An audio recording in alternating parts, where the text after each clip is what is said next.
Napakalaki po nitong Papola. Vergel Meneses taking the first shot. Up, up, up! Isa pa! Ang tapik ba? Maganda ang full game, full quarter makakatap nila. Regular professional basketball team sa Papola. Ayan na. Umpisa na para kay Nick Velasco.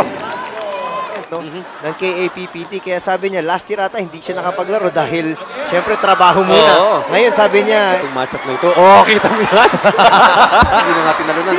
Ang laki talaga, sabi ni Chuck Perez. 3-point shot by Remil Lebe. SM! Aba. Hindi, meron talagang laro yan. Siguro ng puro artista yung kaharap nila on the floor.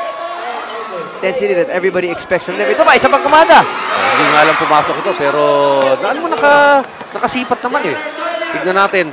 De Velasco with a two-handed stuff. Para teams na naglalaro para sa Star Olympics. Tama yun, Randy. In fact, a lot of the fans here were asking do sa mga respective teams nila. Ito, tignan mo yan Continuation given to Willie Revillame, showing you the skills na meron ito. Si Willie, hindi lang marunong sa basketball, itong si Willie Revillame. Seryoso pong basketball player yan. Mike Magat, ito sa... Tinan mo yung lakas niya sa loob.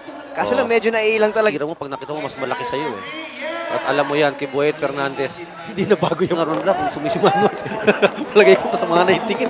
Hindi naman sumisimangot, kumakamot lang. Kumakamot lang traveling. Talagang yung tagaktak na yung pawis ng mga nakagray. Yung mga artista rito. Jasper Ocampo fouling Willie Revillame. Alam mo ngayon, it can only make them better, kumbaga. Yes. At tapos na po ang ating unang quarter. Lamang po ang Papola. Wala